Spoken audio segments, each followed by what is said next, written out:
and welcome to episode 3 of Into the Fold for July 8th, 2021.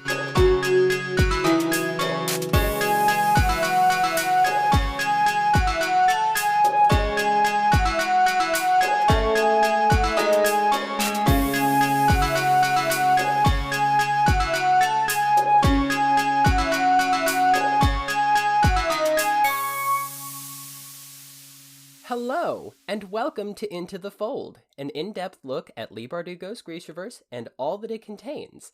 I'm Geoff. And I'm Julianna, and this week we are starting reading Shadow and Bone, which is so exciting, and we will be starting with the before section and then chapters 1 and 2. Yay! We are! The first 2 episodes were a lot of fun, I think. The first episode was kind of like us interviewing each other at the same time. And the second episode was kind of like a lecture. It's like, here's a bunch of information. Good luck retaining all of it. If you need to go back and listen to it, fine, go ahead. Yeah, I feel like episode 2 is the encyclopedia episode of our podcast. So a reference point for anyone who would like a refresher. Yes. And this is where we are going to get into figuring out exactly what the show is going to look like on a regular basis because we're finally reading through the chapters of the books. Before we get to the chapters, we have a little bit of business to take care of. First, we want to catch everybody up on what is going on in the world outside your home, which means it is time for us to listen to the news from the front. Okay, so first on the news, happy July 4th to anyone who is in the United States. And Geoff and I are recording this on July 4th, and we are doing the most patriotic thing that we could ever think of, which is doing a podcast. Yeah. Apparently, the patriotic thing to do now is to go outside and pick up a bunch of shells and garbage off of my lawn from other people's fireworks so that I can mow my own lawn. That's what I did yesterday. Oh, that sounds very patriotic. I'm very happy that you were able to observe that. Moving on to other news, tell them about the YouTube, Julianna, because you actually did the work on that one. Yes, so currently we are now on YouTube. So you can find us at Into the Fold on YouTube. It is just the audio from our podcast. So it's the same audio that you hear wherever you listen to your podcasts already, but I know that there are a lot of people who actually prefer to listen to podcasts on YouTube, so you can listen to us there if you so choose, and we'd love if you would go and subscribe to the podcast. So that is absolutely fabulous news, and right now it stands that given the logistics of creating the videos for YouTube, they will probably go up on the Friday that the episode comes up, just because it takes a little while for the video to process. We'll make sure to remind everybody on our social medias. Yeah, we will post on our social medias when it's up, and yeah, we're just excited to expand ourselves to another podcasting platform. And like we said in some of the other episodes, if there's a podcasting platform that you listen on and you prefer to listen to us on, just let us know. I'm more than happy to get us published to any podcasting platform that we can get our hands on. So just send us a DM, send us an email, and we will make that happen for you. So, Geoff, we have some other exciting news because you and we have just been like getting around the last week. Really just making our names known, you know? We have been very, very busy lately. We've been doing a lot of guest swaps on other shows because once you get into the pod life, that's one of the fun things about it, is doing guest spots on each other's shows.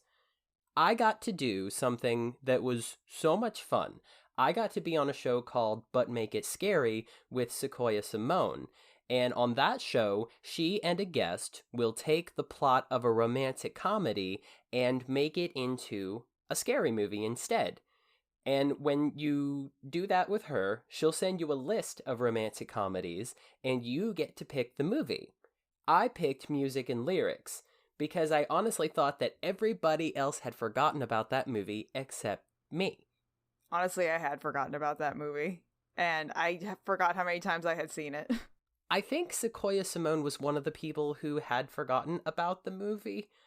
But either way, we had the best time turning that into a scary movie, so go over to But Make It Scary and listen to that if you want to have a good time.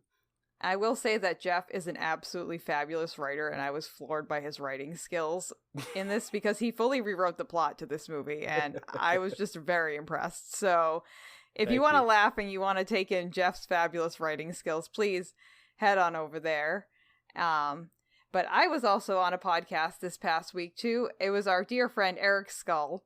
His newish, because it was a year old, and that's why I was on his podcast, is we were celebrating the 1-year anniversary of his podcast called Thank You for Spieling, where we just did a retrospective look on the past year of his podcast and all of the events that have happened in the past year, which, as anyone on Earth may know, was a lot of things. So definitely, if you want to get some insights into the past year, have a little bit of fun, and get a taste of who Eric is if you don't know him already, it's definitely a fun episode to go and listen to. We had a lot of fun, plus we had a special guest who joined us as well. So if you'd like to listen to that, go and head on over there.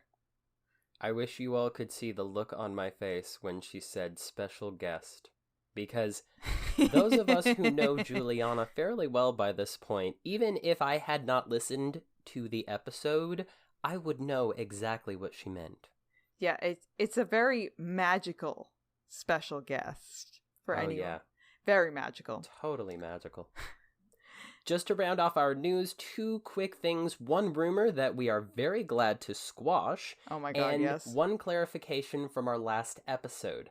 The rumor was, you may have seen floating around social media, that there was a rumor that Justin Bieber had been cast in the role of Nikolai Lantsov in the upcoming 2nd season of Shadow and Bone, and I'm just going to pass up the opportunity to list all the reasons why that is absolute bullshit. But thank goodness it is not true. I was truly ready to vomit when you messaged me this, Geoff, and I just have no words. Look, everybody has their thoughts about Justin Bieber, and I will admit, there have been times I've heard Justin Bieber songs and thought, oh, that's actually kind of catchy. And then I see a little bit of what he gets up to in the news, and I think, oh, great, this again. I don't pretend to understand what kinds of things go on in celebrities' heads when they get into certain things or when they release kinds of music that I don't particularly enjoy. All I know is that Nikolai Lantsov is not anything like Justin Bieber, so that would have been a disaster, and I'm glad it's not true. Yes, same. And for anyone who just as a spoiler, he's my favorite character so far out of all the books that we've read. And to have Justin Bieber cast as my favorite character would honestly just be a stab in the heart that I was not ready to take. And I'm very glad that this is not true in any capacity. So thank you, Geoff, for finding that rumor and also finding out that it was squashed. I appreciate that. Oh, you're welcome. Yes, and we have one little other piece of news. So we have a clarification, like Geoff said, from our last episode.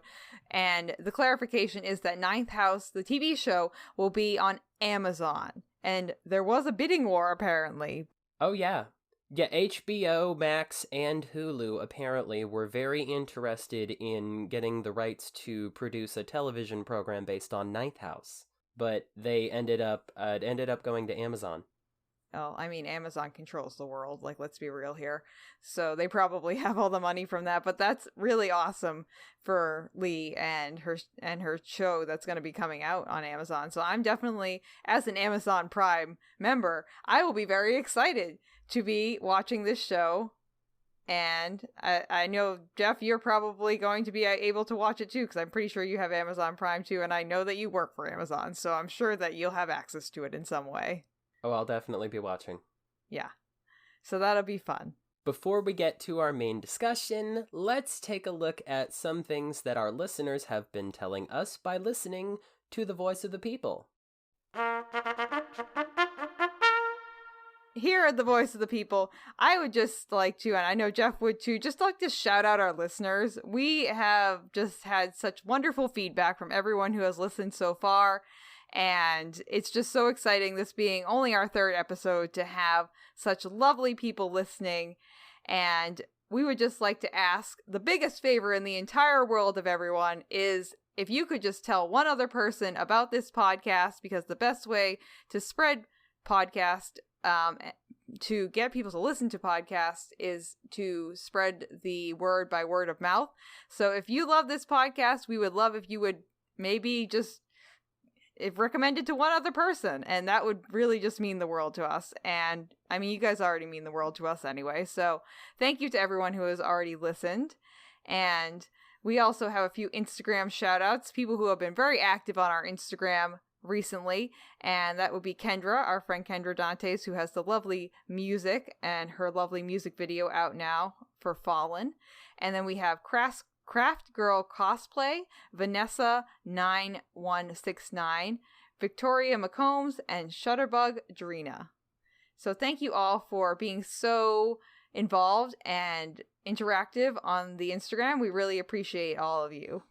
I love how you put that Shutterbug Drina is Kendra's mom. I know, she was so sweet. I've been talking with her a little bit, and she's literally like the sweetest. Hello, Kendra's mom. Your daughter is a genius. Hi! So, we had a lot of really cool responses to when asking other people what their Grisha order was. So, Juliana, what was our final tally before we hit the record button? Yes, so we have 2 Etherealki, 6 Corporalki, and 3 Materialki currently. Mm-hmm. Which, this is just the people who have taken the quiz thus far and let us know. So if you would like to be included on this tally, please just let us know what your order is. I know I've had a few people who have reached out on Instagram saying that they're just starting the books and they don't have enough information to answer the quiz yet, just because the quiz is... You do need a little bit of background on the books before you can take the quiz, because some of the questions are involving some of the things in the books. So when you find out what your order is, just let us know. We're more than happy to add you to the tally, and the quiz can be found at GRISHAverse.com. It's completely free and absolutely lovely. There are a few things about the tally that I thought were interesting. I expected there would be more Corporalki than anything. We talked about that in our last episode. Corporalki is the most popular. Oh, yeah. I did think it was funny that Craft Girl Cosplay is, quote, a tailor all the way, just because that seems to fit. She has craft and cosplay in her name, and tailoring, you know. I also thought it was interesting that so far we have more Materialki than Etherealki, because fabricators, as we talked about, are the least popular, and yet they are one up. They are literally one up right now in our tally on the Order of Summoners. You know what? I feel like the Materialki are kind of the Hufflepuff of this situation. They are underrated and underappreciated at first, but then in reality, the majority of the world is Hufflepuffs. So, or any situation that you go into, there's a lot of them. So maybe we're gonna be us Materialki, Geoff. Don't underestimate us. We are the underdogs, and we are going to come out of this strong and just having the best explosive bombs in the entire world. Okay, so that's all we have for our news and our voice of the people. So that means that we can get into our main discussion. Yay! Yeah! So, woo! As we have talked about, we're planning on doing about 2 chapters per episode. This is going to be one of those times where it's an exception, because there is a prologue to what's going on, simply labeled before. Mm-hmm. And then we'll get into chapters 1 and 2. Yes. So what we're going to do with these chapters is we will give a brief summary of what happens, just to recap, and then we'll kind of start to get into our thoughts about what goes on in each chapter. And as we have established, we are going to approach these chapters with the assumption that anybody listening has only read up to that point. So for today, it's helpful if you have read the prologue and the first 2 chapters of Shadow and Bone before listening, but if you haven't and you still would like to listen, that's part of what the summaries are for. Yep, just know that going forward, that this episode contains spoilers for before chapters 1 and chapters 2, so you've been warned. So shall we start with a summary of before? Yes, Geoff, give us the summary of what happens before. All right. Alina Starkov and Mal Oretsev are brought to Duke Karamzov's estate as orphans. They are both skinny and different. They both get bullied, but they stick together. The Duke owns the estate, but their primary caretaker is a maid named Anakuya, who appears to be strict, but takes her responsibilities over the children seriously. One day, the GRISHA examiners come to test Alina and Mal to see if they were born with GRISHA power. The children refer to the GRISHA as witches, and we get our first explanation of the small science. The examiners and Anakuya assure the children that being GRISHA would be a good thing, though Anakuya makes many efforts to remind the GRISHA examiners that the First Army, or the King's Army as she calls it, is just as valuable. Not a very long prologue, but they manage to pack a lot into introducing you to what's going on. The first thing I thought when I read this is these kids need a Hagrid. They need a caretaker who, of all the adults in their life, they come off as kind of mean and kind of judgmental, and a lot of times children parrot the beliefs of the people who raised them, but it's pretty clear at the point where we meet Alina and Mal as children, that they know better than to repeat some of the closed-minded, judgmental things they hear these adults saying at this orphanage. Yeah, it doesn't sound like they really have any kind of ally. It sounds like even within the other kids that are there, it's really just Mal and Alina who are friends, and everyone else just treats them as other, essentially. Exactly. And there's a lot of that in these books. There's a lot of otherness going on. Yeah. But here in the beginning, that seems to set them up. I think we're expected to get this sense of, okay, so it's always been the two of them against the world. And to make sure that that's really just kind of blocked in here, we're going to make sure that every adult responsible for taking care of them does so, but with this air of not really liking them. In fact, they refer to them as Malenshki, which means little ghosts, because they're pale and skinny and they kind of haunt the halls of this orphanage. Yeah, it definitely would help to have, like you said, some kind of ally who would, even like an older kid who could be a mentor to them, because they do seem very alone. I like your next point that you have in the doc, Geoff, talking about just orphans in general in literature and in film. Yeah, I've noticed this with a lot of books that I read, is that they're about orphans. The whole orphan trope is very, very common. And I just jotted down a few examples of popular books that are about orphans, like The Jungle Book, Harry Potter, Oliver Twist, Jane Eyre, Great Expectations, The Secret Garden, A Series of Unfortunate Events, The Graveyard Book, and James and the Giant Peach. Those are just the ones I pulled out that I was familiar with. If anybody wants more orphan books to read, if you just need more orphan stuff in your life, there's a list on Goodreads of 157 books about orphans if you need more. I couldn't help thinking, what is it about the orphan that is so fascinating?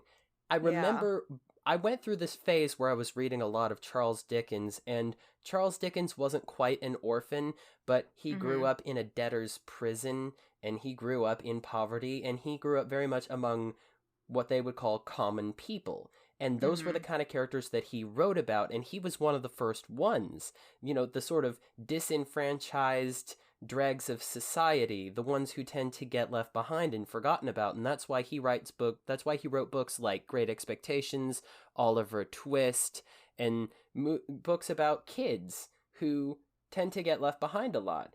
And so I wonder, what is it about orphans? And one thing in an article that I found when I was looking all this up is it made the point that orphans come with a built-in conflict. We go through life as adults, no matter where we come from, always seeking a sense of self and a sense of identity, but they have even more to deal with, and it's right, as you would say, straight out the gate.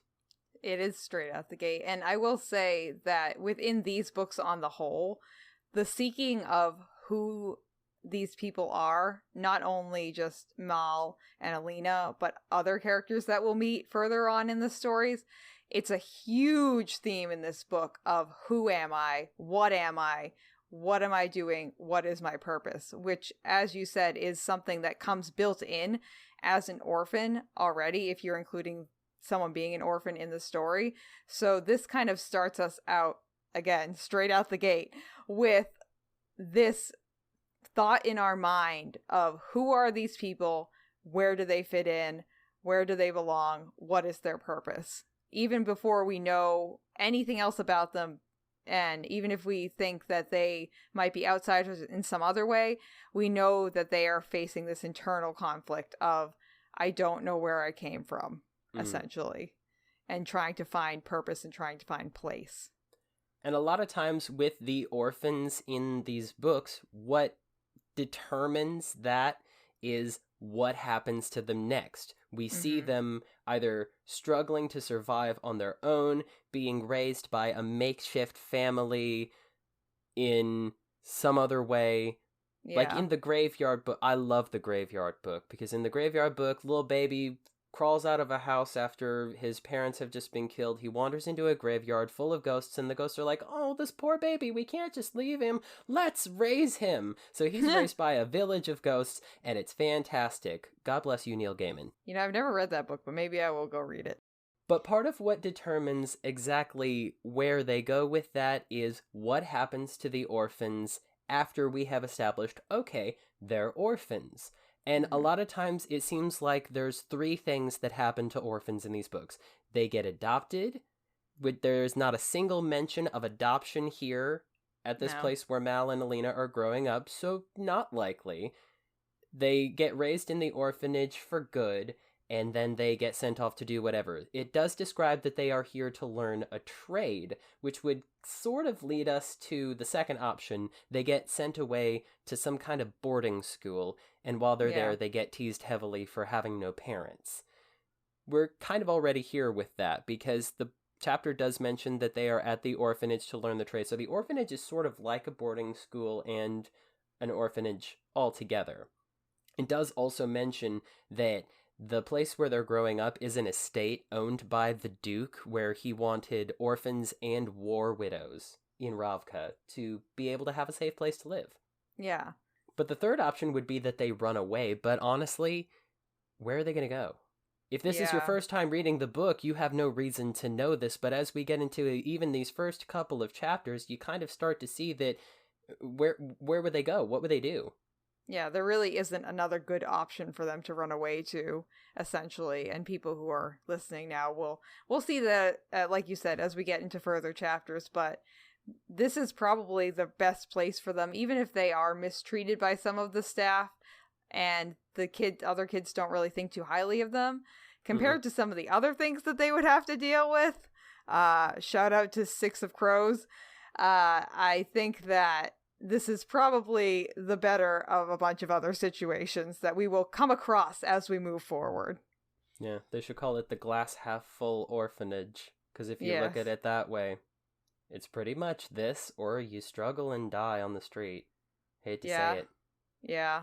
So one more thing about orphans is a lot of times with certain, like, we see it a lot with Harry Potter, the fact that he is an orphan and that he has no parents, he's reminded of it, and it really helps to kind of shape his character. Like, do the orphans go and search for this sense of family? Are they looking for their real parents? Are they looking for somebody to treat them like a parent? And with Mal and Alina, in these first couple of chapters here, we really see that no, they really don't. At least they're not going to mention it in a hurry, because there's a passage of time between the prologue and the first chapter. We see that they've grown up. We don't get all the details of everything that they went through, but we at least really get the idea that no, they're not worried about who their parents were. Their parents are dead. They have each other. And we come back to that over and over and over. It's always the two of them together. And they just kind of, not to criticize Leigh Bardugo, because she's a genius, but they really beat you over the head with this whole it's the two of them against the world thing. Yeah, that really comes through extremely strong like immediately when you start reading these books. You get the fact that these two are friends and they will be friends forever and have been friends forever. And it definitely is interesting because they create their own little family, essentially, whether it be a friendship family, whether it be a romantic family, whether it be a weirdly non-communicative family as we move forward. But it definitely is interesting that they just kind of almost accept themselves as each other's family and don't make any effort to go after their parents, don't really care about their lineage, they don't really question it, they don't care in any capacity really where they came from on the whole, which definitely is very non-typical of an orphan story, because I feel like most orphan stories, the main plot is finding out who their family was, whereas these characters are still trying to figure out who they are, but they are trying to figure out who, like, they are, not who their family says they are and who their family was. They are internally looking for their own personal identity as opposed to outsourcing and trying to find a family that's dead, doesn't care about them, doesn't meet their expectations, is just a big old ball of terrible people, you know, as it usually goes with orphan stories. You find your mom and she's like not the person you thought she was, and you're disappointed, and you spent your whole life looking for her, blah blah blah, sob story. So in these books it's definitely not typical in the way that they don't really care. They know that they are at the orphanage. They know they don't have their parents, and they are just fine with that, it seems. They want to find their place personally in the world, but they don't really care who their mom and dad were. You could probably put it in a headcanon that they might have at some point asked Anakuya who were our parents, and then they get an answer and they're like, oh, all right. Or they might have, and I'm sure that at some point they might have some kind of abandonment issues. That kind of thing can sometimes take years to manifest. Anybody who's spent some time working in mental health care has probably seen examples of where there's something that happened when you were younger that can come back. Oh, yeah, definitely. I don't think we're going to get it, because when we start to see the kind of things that these people have to deal with in this universe, they have their priorities. They have far too much to worry about. Plenty to distract them. Yeah. Let's talk a little bit about the examiners. I didn't catch this the first time around, but they have one of each. Yes, they do. They have a fabricator. Well, they have an ethereal guy, a corporeal guy, and a material guy. You know, I think the reason I never thought about it before is because there's one of each, and we know that because we talked about in our last episode what the different colors of Kefta mean. All we get the first time you're reading through this is that they're all wearing different colors. That's part of why I never really thought about it. They don't talk about the different orders or what the colors mean when they show up. But what I think you can get from this is that maybe they get examined by each different person to see, okay, like the corporeal guy will give them a touch and say, okay, you don't have corporeal guy power. And then the ethereal guy will give them a touch and say, okay, you don't have that. Fabricator goes up, oh, you must be a material guy. Very cool. See, that kind of opens my brain to a greater discussion, and we'll kind of learn more about this in the further chapters of the human amplifiers. They must be specific. Like, if you're a living amplifier, you must only be able to amplify a certain kind of power most of the time. What I want to know is, who called them? How did they know? Yeah, it seems like Mal do they and just Alina come test every new batch of orphans? Like, maybe this is an annual thing. Once a year, the GRISHA examiners come to the orphanage, and they test the new children. But in the chapter, I feel like they specifically mention that there's something different about the kids. Maybe that's why? Maybe it's because Mal and Alina don't act like the other children. Like, they're odd. And them being odd is enough for Anakuya to say, well, maybe they're GRISHA. Maybe we call the examiners and they find out. Yeah, from what I remember, there was only a few months between when these examiners showed up and when they were actually brought to the orphanage. So it wasn't like a super long amount of time. But that being said, you could show up and then the annual examination period could be tomorrow. There's no real saying as to when the annual examination period is or when this even happened. Mm-hmm. So there is also that. But yeah, I think that that's an interesting point to think about too, because we don't know if they're on some kind of schedule. We don't know if maybe the Duke and Anakuya and the other staff are in contact with someone at the little palace telling them, hey, we just got these kids in. They seem kind of funky. Maybe you should come give them a look. I'm wondering if that's it, or in my head, the first time that I read through this, I just assumed that once a year these people came through, and I kind of missed, too, the fact that they really only tested Alina and Mal. I thought they were testing, like, all the kids, because... See, that would have made a lot of sense to me, but there's probably a lot of kids. We don't know how many kids they get every year. We don't know if, like, they just take kids on they probably just take kids on an as-needed basis. So maybe the examiners send them a letter once a year and say, this is our yearly check-in. Do you have new orphans that may need to be tested? How many do you have? What do we need to know about them? And you know what? I bet there's people listening to the show right now who probably have an interesting headcanon about how this whole examiner Grisha thing works at the orphanage. So if anybody has any other headcanons about how and why this Grisha examination process works, please let us know, because we would love to discuss that. Yeah, please send us an email or hit us up on Twitter or Instagram, and we're more than happy to discuss any points that you might have on the show.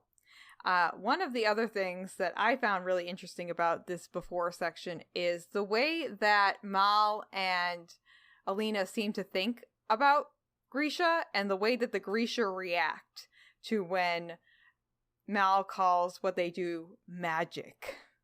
They get very offended when it's called magic. They don't use the term Merzost here, which we've established is the term for conjuring something out of nothing, or what they call forbidden.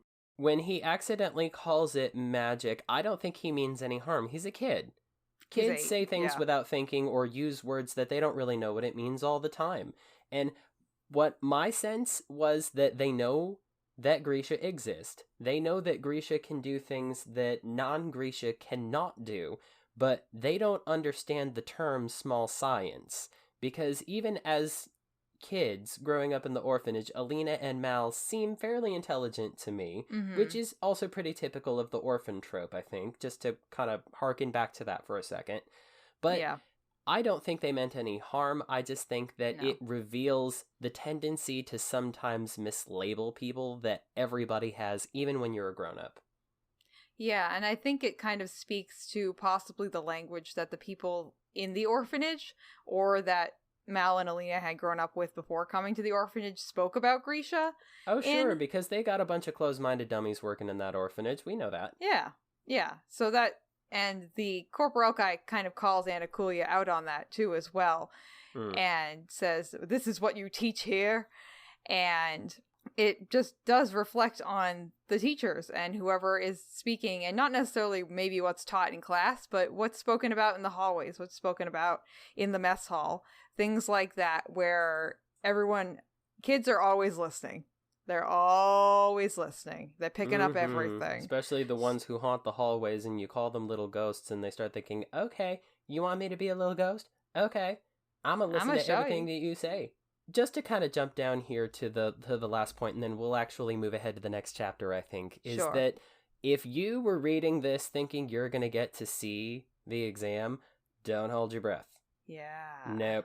Not gonna. You don't get to see the exam. Now, if you've read a fantasy book before, then you probably are expecting to get flashbacks to what happened on this day. And, spoiler alert, you do.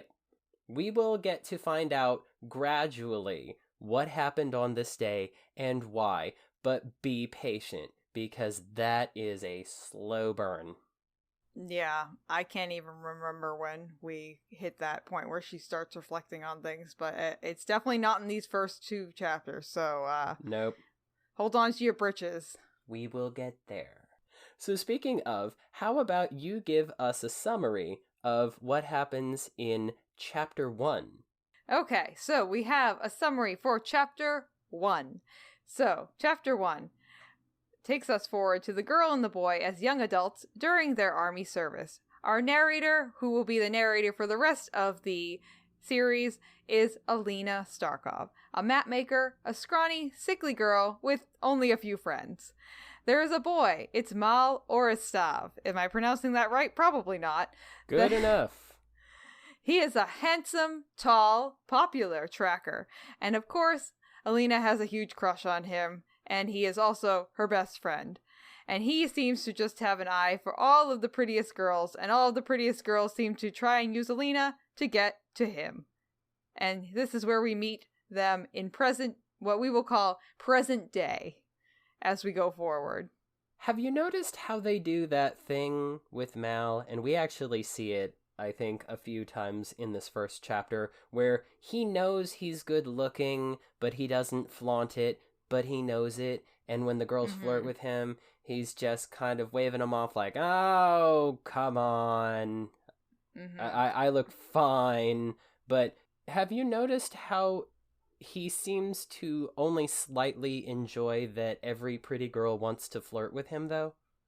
I feel like this is a big theme with Mal, where he acknowledges that he has women kind of falling for him, and he kind of wants to not even acknowledge it when he's speaking with Alina, because we can tell that from this first couple of chapters that at this point in the series, he still definitely has some kind of feelings for her. They seem to be on a lower level of talking about them. Like, he has them, but he's only really expressing them through, like, eye contact sometimes.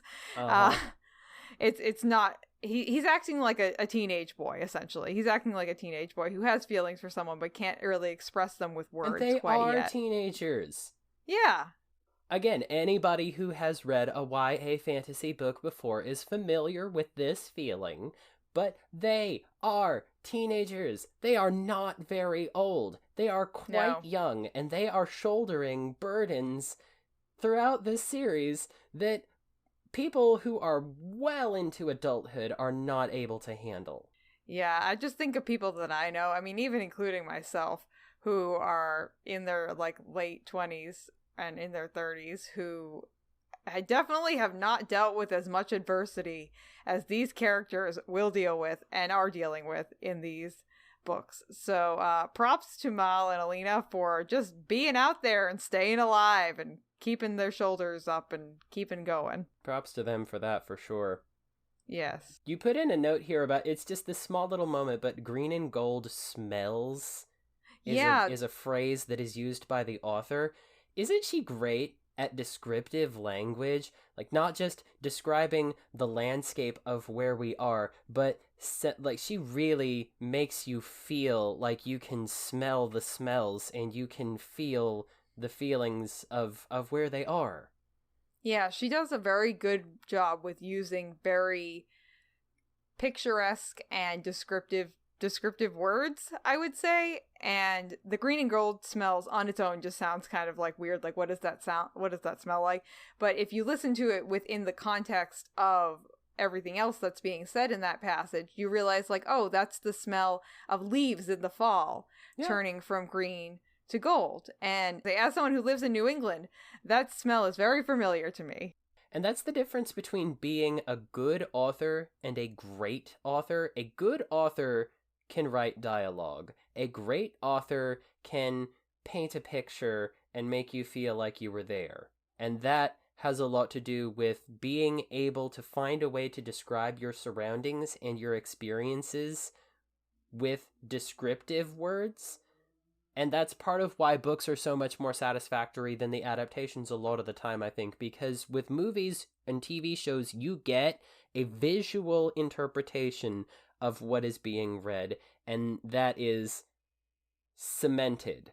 It's always going to look like that. But if you read the same passage 3 or 4 times after you have experienced different things in your own life, then your interpretation may be slightly different each time, but you'll still be able to feel like you're there, and how you interpret that will be purely up to your imagination. Yeah, I think that's definitely one of the pluses of reading books, and Lee definitely has a fabulous way to go about writing. I did also want to say, too, in regards to her writing, she does the transition from reading the first person, from third to first person transition very well from the before to chapter 1. You don't feel shell-shocked, which sometimes you do feel with a prologue and then going into a chapter 1. So it's a nice transition, and it just, again, speaks to her prowess as an author. And speaking of transitions, we jump straight from them being orphans to them being in the First Army, which is our first indication that the examination did not yield the results that a lot of people were probably hoping that it would. Because they are in the First Army, Mal is a tracker, she is a map maker, and this is one of those times for me where a calendar would have been nice. Because it would have been good to know about how much time has passed. I'm guessing something like 10 years. Maybe just slightly less. But about 10 years, I'm guessing. Because we see that Alina is a young lady now, Mal is a young man, and one thing they have in common is that they are both super sassy, and I love it. Mal says, clever, funny, charming things like somebody says something about him being jaunty, and he says, "Oh, I hope to never be jaunty," which is something that I would say. And then Alina, unfortunately, Alina's type of being sassy, what's unfortunate about it is that it seems to be something that she has to use almost as a defense mechanism, because she gets a lot of toxic masculinity type bro soldiers making comments to her, and she has a comeback for everything, which is good because her comebacks are great. It's just too bad that she has to have so many of them at the ready, because it's clear that she has had to train herself to expect this kind of treatment from male soldiers. I was going to say, it seems like it's an extremely common occurrence just from her inner dialogue that we get from her in this chapter and her interaction with the bro soldiers that we have. It seems like it's not anything uncommon, which, given what an army kind of typically is like, that doesn't surprise me that a woman would get mistreated in a way, at least, and looked down upon within the context of an army itself. Especially if you're a smaller, thinner, more frail-looking woman. I have a strong feeling that a lot of men in the army would not be so nice to you. Probably not. So, good for Alina for standing up for herself. You put in something here that... Could you read the dog thing? Just read that exactly how you wrote it. Oh, yes. So the whole time when I was reading this section, Alina literally reminded me of the dog meme where he's sitting in the room that's on fire with his little cup of coffee and his little tiny hat being like, everything is fine. Everything is just fine, when she's thinking about the fold, because she's thinking, oh, this is terrible about it, but it's going to be okay. And people go through the fold every day, and she was saying that people die in the fold, but they go through every day. And in my head, I was thinking, and they come out dead. And so she's literally just trying to reason with herself as to everything is fine. It's okay. People die. Nope. It's okay. Nope. It's okay. Fine. Everything is fine. The world is on fire and everything is fine. Okay, so only like the first sentence or two are how you wrote it, but it's okay because I loved where you went with that. Yeah. That's exactly... I mean, think about... Wouldn't you feel that way? Oh, Getting this description of the shadow fold, this massive dark void where there's no light, there's no sound, and there's all of these creatures floating around, tearing things apart. Wouldn't you feel that way? Knowing you had to go in there? Oh, yeah, and some of the points, too, that you have a little bit further down in the doc saying that they named it the Unsea to make it more crossable, quote unquote, and so people would feel like it's okay to cross it. I'm glad you brought that up, because I need to issue another correction from a previous episode. I think when I was describing the Shadowfold in episode 2, I said that they called it the Unsee to discourage passage. I think I misread something when I was getting last episode ready. They actually refer to it as the Unsee on the map to encourage people to cross it, because we find out in this chapter that West Ravka and East Ravka are separated by this Shadowfold, and even though crossing it is one of the most dangerous tasks you could undertake, it's unfortunately necessary because the West Ravkan side of the map is at the edge of the True Sea. So if Ravka is going to do any kind of trade with anybody other than Fjerda to the north and Shuhan to the south, with whom they are constantly doing battle. Yeah. Like, if they want to do business with Kerch, if Ravka proper wants to do any kind of business with Kerch at all, they have to get across the True Sea. And to get there, they have to get to West Ravka. To get there, they have to cross the Shadowfold. Yeah. It's kind of inevitable. And, people have been crossing the fold for years. It's fine. It's fine. Everything is fine. Yeah. And speaking of fine, Mal Oretsev is fine. Super fine. And girls use Alina to get close to him, and that to me is #relatable. Because I've been on every side of that equation. I have been in that situation where somebody used me to get to a friend of mine that they were too shy to ask out.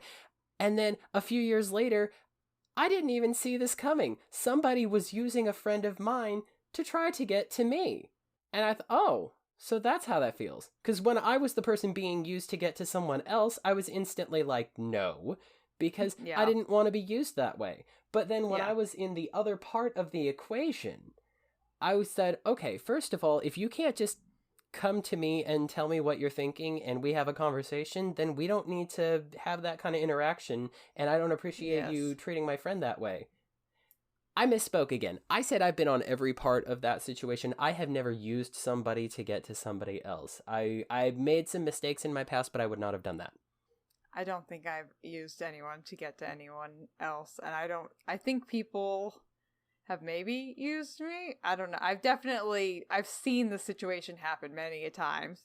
I don't count myself as a valued piece of coinage when it comes to people trying to get to other people, but who knows? Maybe I could have just been oblivious to a lot of things in life. That would not be out of character for me to be oblivious. So, but it's kind of a sticking point for Alina. The fact that literally everyone seems to, one, want to get in Mal's pants, and two, want to use her to do so. And she doesn't seem to have any friends outside of kind of Alexei and Mal, because she seems to have a very sour taste in her mouth for, one, the very immature boys that we will meet very shortly, and two, all the women who can't seem to do anything but fawn over Mal. I kind of always got this sense from Alina that she didn't bond that well with other women because all of the girls she was surrounded with her whole life were into typical girl things that didn't interest her, which is also something that's relatable. And we've established she bonded with Mal immediately. She never really wanted anybody else to be around, but she has this friendship with Alexei, who is also a map maker. And I think that was just kind of based on where she ended up in the army. Because Mal's a tracker, so he's got his duties. She's got her map-making duties, so they can't be together all the time. So it's natural she would have found at least one other friend. Yeah, it definitely is odd to me that she doesn't really have any other friends. But again, there are very many people out there who just prefer to be alone. But she doesn't seem to really love being alone. She has a very small circle. Yeah. Again, something relatable. I've known a lot of people like that. Yeah, and there's nothing wrong with that. Speaking of people with a small circle, you want to talk about the Darkling? We don't get a lot of info on him, but this initial impression we get of him, he shows up with his GRISHA pals and his darkling guards in these extravagant painted coaches, and I think he's just flexing because he knows the First Army looks down on Grisha, because this is such a dramatic entrance. Even for a crossing of the Shadowfold, this is a dramatic entrance. Like, is it necessary to show up in these extravagant coaches? I just keep thinking in my head currently right now that he belongs on RuPaul's Drag Race. Yeah, he's going to get out in like a massive feathered headdress and a spangled bodysuit, and he's going to say something snappy for his entrance line. He showed up to work, queens. He is here. He is ready. I don't even know what his entrance line would be. Go ahead. Make me your villain. I imagine him in a kind of like Cruella de Vil setup with one of those really long cigarettes and be like, make me your villain. I love it. But it's all black, and it's got sequins and glitter coming off like the big poofy top part, and it's just like dripping in glitter as it comes off. I love it. He's just living his best drag queen life. For sure. So, there are shops, we also learn shortly after the arrival of the Darkling. We find out there are shops selling equipment for a trek across the fold. Like, they've got lights, and they've got weapons to try to fend off the Volcra. And I'm thinking, this sounds like the worst idea of a Viking River Cruise. You get on a land skiff, you go on a cruise across the fold, you try to take down a couple Grisha with your noisy weapons. We see how well that works out here in a bit. Mm-hmm. But honestly, who's going to pay for that trip? Who's going to do this unless it's absolutely necessary? I don't want it. This is not the life that I choose. This is not the destiny for me, my friends. No, definitely not. Those are some scary statistics. And speaking of scary, I am on a mission today to transition everything by saying, speaking of this, let's talk about that. Okay, have you noticed that? Start a list of yes, I have, Jeff. We're going to have to start a list of words for you, too, that you say. Definitely, we're going to do that. But speaking of scary, which do you think would be scarier? Entering the Shadowfold or being stuck in the friend zone like Mal does to Alina Starkov? Because one is a dark, lonely void where you get torn apart by vicious creatures, and the other one is the Shadowfold. That started off as a joke, but then I actually started thinking more about it. Mm-hmm. Sometimes being lonely might make you reckless and kind of anxious to do something to prove yourself, like prove that you're brave enough and strong enough to enter a place like the Shadowfold and do something brave that's really just kind of stupid that's probably going to get you killed. I'm sure Mal won't do anything like that later. Oh, no.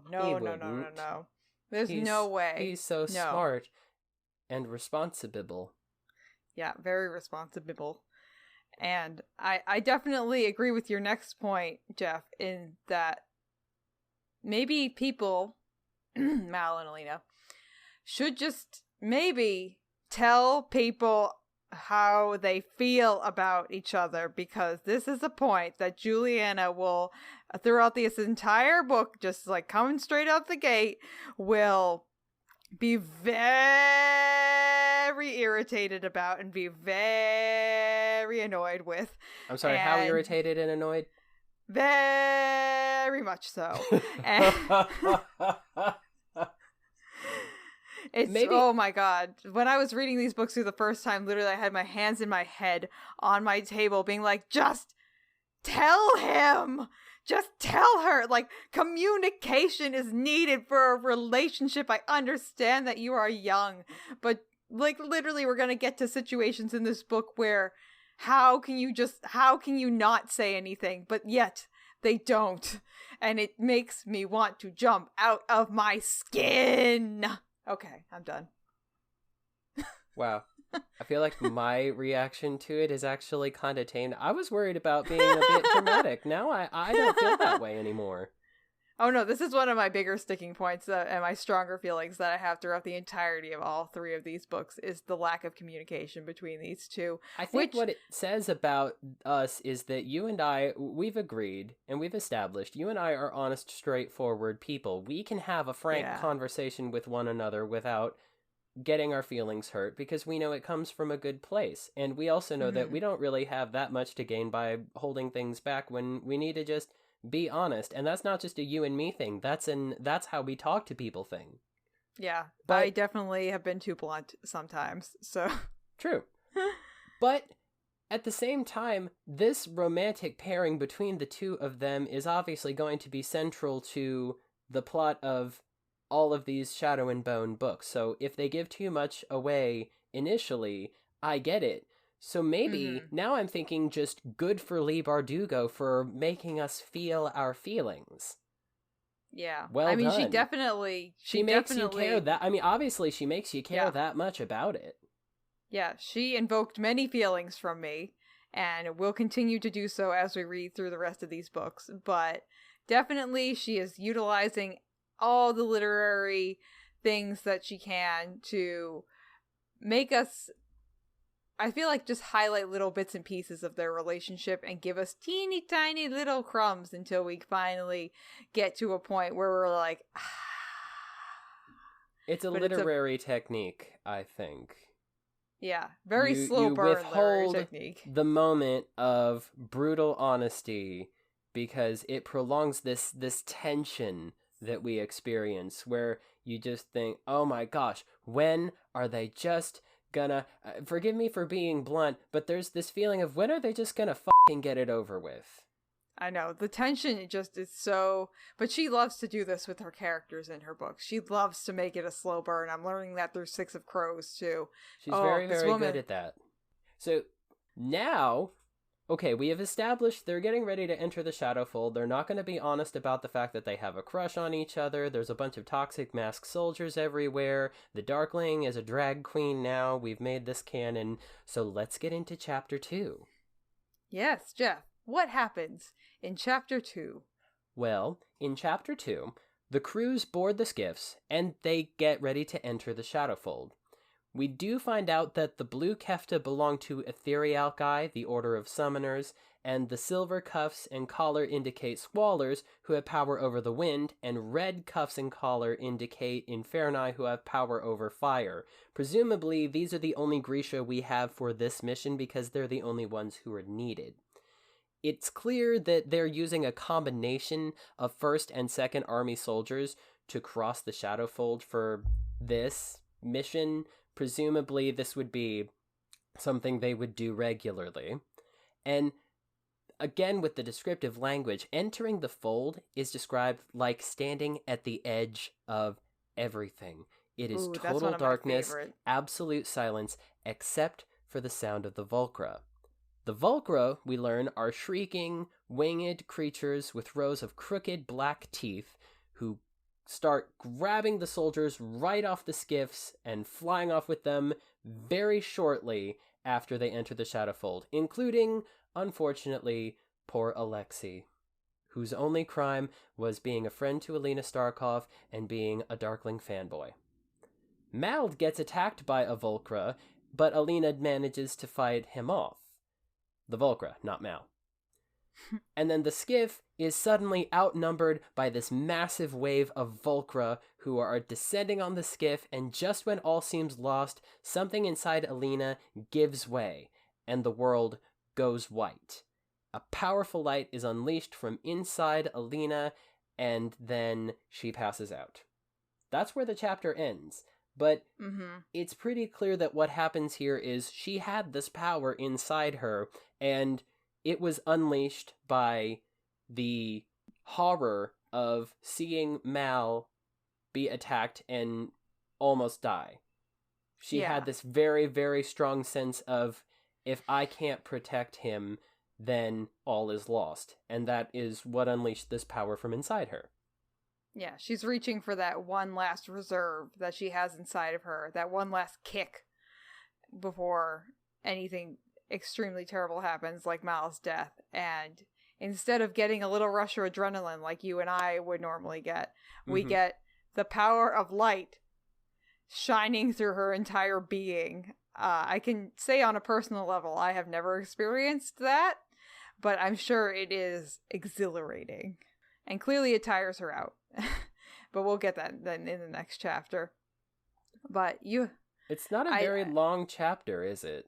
This is a pretty short chapter. It's just them going into, and I think that gives us an idea of just how it really is that dangerous going into the fold, because they're not in there for very long before everything goes to shit. Yeah, it is a pretty quick transition from everything is fine to like, oh shit, and like everyone's like, I'm dying, wah, wah, sunlight. Okay, that was the summary of the chapter in Julianna. Very nice. Thank you. If you can find me anywhere where my social media is, people, if you're looking for more of that. These Volcra are scary sounding. Yeah, They're and we'll even learn more about them than Alina could have imagined given that description. But what do you think that they would look like? I honestly, so for anyone who hasn't seen the show, you can go and you would like to see what they have visually interpreted these Volcra as on the show, you can go forth and Google that. But when I saw the show, I honestly didn't think that they looked scary enough, because in the show they kind of just look like what is the dinosaur that flies? Pterodactyls. They look like kind of disformed pterodactyls, which is very scary. But I envisioned them, and on my second read through, because of the other context that I have, to be a little bit more terrifying and have more, I want to say, human-esque features to them, in a way that is extremely revolting, creepy, and unnatural looking, but yet it still exists. Just something that when you look at it, your whole inside just turns inside out, because it just looks wrong in so many ways, if that makes any sense. Have you ever seen the movie A Quiet Place? Not recently. There's monsters in A Quiet Place, you know, the one where they have to keep absolutely quiet because the monsters in that movie, they find you based on sound, and then they come and rip you apart. Mm-hmm. Imagine if we do get a glimpse eventually at what these creatures look like. I'm thinking, what if those creatures had wings? That might be a little bit closer to what we're talking about here, because the creatures from Howl's Moving Castle would be kind of a more comical, kid-friendly version of that. Mm-hmm. But no, like the monsters from A Quiet Place, if they could fly, is kind of what I'm picturing. Yeah, I could see that. I definitely do just think that the monsters we got in the show weren't exactly what I had envisioned, but that's okay. And it looks like here, Geoff, you have a hot take that you would like to tell all of us. Oh, yes I do. I mentioned a combination of First Army and Second Army soldiers are required to do this mission. The First Army soldiers don't contribute anything. Yeah, because they don't really seem to contribute anything. There's close combat, and then there's ranged weapons. You can't you don't want to be using close combat weapons on the Volcra, because if they get close enough to you, I don't know, like, what is their power level compared to the power level of an average First Army soldier if you did the math, but I'm guessing something with claws and teeth and wings and absolutely no sense of when to stop is probably going to be much more terrifying than somebody who can only use a gun. So you don't want a Volcra to get close enough to you to have to use hand-to-hand combat, so you're only left with ranged weapons. And if you can't use a gun in the Shadowfold because it will make noise and it will tell the Volcra where you are, then what good are you gonna do? And if you can't power the skiff because you need squallers to use air pressure to power the skiff, you need Inferni to use their fire to keep the Volcra away because they don't like light. So what good is the First Army here, really? Unless they can happen to snipe a few of the Volcra. Yeah. It sounds like from what we get with the interaction with the Volcra that we see, the people are pretty much, once they get close enough to you, you're done. Like, that's really it. Like, if they get within range of you, no matter what you're carrying, you can kind of deter them for like a hot second, but you're pretty much gone. Like, goodbye. Bye, Alexi. Sorry Bye, you never got buddy. your Darkling autograph. Hope you find your dad. Thanks, Mr. Norwal. I'll tell you exactly why the first army is really there, because the king said so. Because the king and the Darkling obviously have this deal. The king has his first army, which is made up of non-Grisha. The Darkling is in charge of the second army, which is all Grisha all the time. And it is abundantly clear. They've worked out some kind of deal. They're supposed to cooperate, but really, the king and the first army still think that they're superior, and the first army is there because the king says so. Because the second army doesn't get to do anything unless the first army is also involved. Like the bratty, spoiled little brother who says, "Hey, you can't go without me," and the king says, "Darkling, take your annoying little brother army with you." And he says, "Fine. Fine, just don't talk to my friends. Oh my god. Oh my god. He would keep Alexi though, because it is now canon that Alexi was the leader of the Darkling fan club. Oh yeah. And for sure had t-shirts that he made and pins, and was just the Darkling's biggest fan. Oh yeah. I guarantee it. So I like this backstory for Alexi because unfortunately in this chapter we lose him. He is gone. We knew him such a short time. And then what was the last thing that you said about this chapter? Oh, I said, well, pretty much at the end of this chapter we get Alina and she has her son coming out of her body, and I said, "Oh, girl, you special. You's a special bitch. You got something going on." And so that is essentially where this chapter leaves us, is we know that Alina, she's special in some kind of way, and we're going to find out more about that in the upcoming chapters that we will read on the next episode. Listeners, this was our first time going through with this format. I think it actually worked pretty well, Geoff. I like your format, so that's good. It's good. So I think this will work for us going forward. Yeah, well, if listeners, let us know what you thought. If you have any suggestions, any feedback for us, we're more than happy to hear what you thought of this format. And I'm assuming we're probably just going to do this format for the next show. So that'll be fun. But what we are also going to be doing at the end of each chapter deep dive is we are going to be asking a question of the week, which does not have a name yet. So we're working on it. So if you have any suggestions for that as well, if you think you have a name for what we should call the question of the week, let us know. But essentially, this will be a question about the upcoming chapters that we will be reading. So the chapters that we will be reading are chapters 3 and 4 of Shadow and Bone. So this is a question that you can look for the answer in chapters 3 and 4. And if you have the answer, please let us know on either Twitter or Instagram, or you can send us an email if you'd like. And people who get the correct answer, we will read your name out on the show at the end of the next episode as well and give you the correct answer.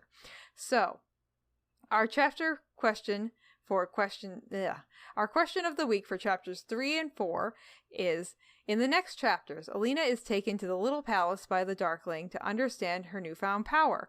What color is the Kefta Alina is forced to be given in the Darkling's coach? So, if you have that answer, just tweet at us, send us a DM, or send us an email. If you would like to follow along with us, go ahead and read those chapters before the release of our next episode. But if you don't get a chance to catch up by then, we will be including chapter summaries with our next discussion. Yes. And if you would like to get in contact with us, you can listen to us all places where pods are cast. And like we mentioned at the top of the show, we are now on YouTube. You can find us on Twitter and Instagram at Into the Fold Pod. We get a lot of traffic on Instagram. We don't have a lot of traffic on Twitter, but that's okay. Some people are Twitter people, some people are Instagram people. But if you want to keep up with what we're doing, we try to keep the announcements pretty even on both of those formats. Mm-hmm. Yep. So anything that is happening with our show, you can find that information on our socials. And if you would like to get us in contact with us and maybe send us your answer to the question of the week or your hot take on any of the points that we made earlier in the episode, you can email us at intothefoldpod@gmail.com. And it does help if you listen to us on Apple Podcasts, if you could leave us a rating and review, things like that do help with visibility. It's one way that we keep track of how are people liking the show, what do they think, and if you leave us a review on Apple Podcasts, we will read it on the show. Yes, and just a reminder too, like we said at the beginning of the episode, if you would like to tell someone that you know to listen to this podcast, we would highly appreciate that, and we would love to reach as many listeners as we can. And again, we appreciate anyone who has listened thus far. We do. So, we love you guys. Thank you, everyone. So we will see you next time for our chapter discussion of chapters 3 and 4 of Shadow and Bone. I'm Geoff. I'm Julianna. Until next time, see you in the fold. In the fold. That was actually pretty good.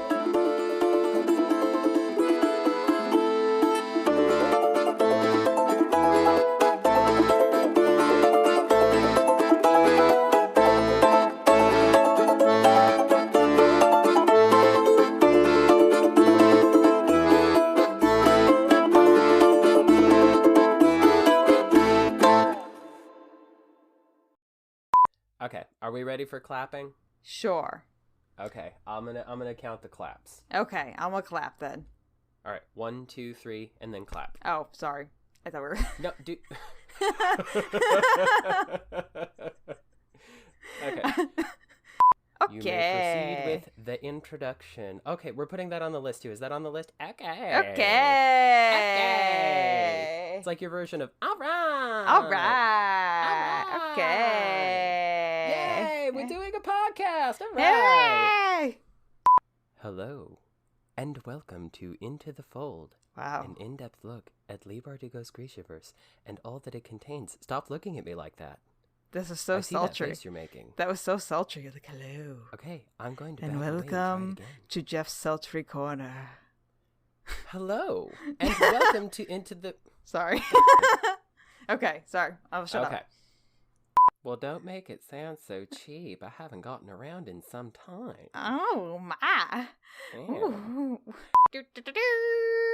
Hello. I am the little man with the scroll who stands on the box and opens the scroll and says, "Hear thee!" It's hear ye, but Oh, who's counting? fine. Okay. I'm going to put on my narrator voice. Oh, boy. Wow. I'm so privileged. Look at me being privileged over here listening to this. Yeah, check your privilege at the door, okay? Yeah. Okay. Goodbye, privilege. Okay. I'm ready. Oh, you sure? Oh, good. There's Yuki again. Oh, bother. I can hear him. He's like, Yuki, let me podcast. Be quiet. We're doing a show. She's like, no.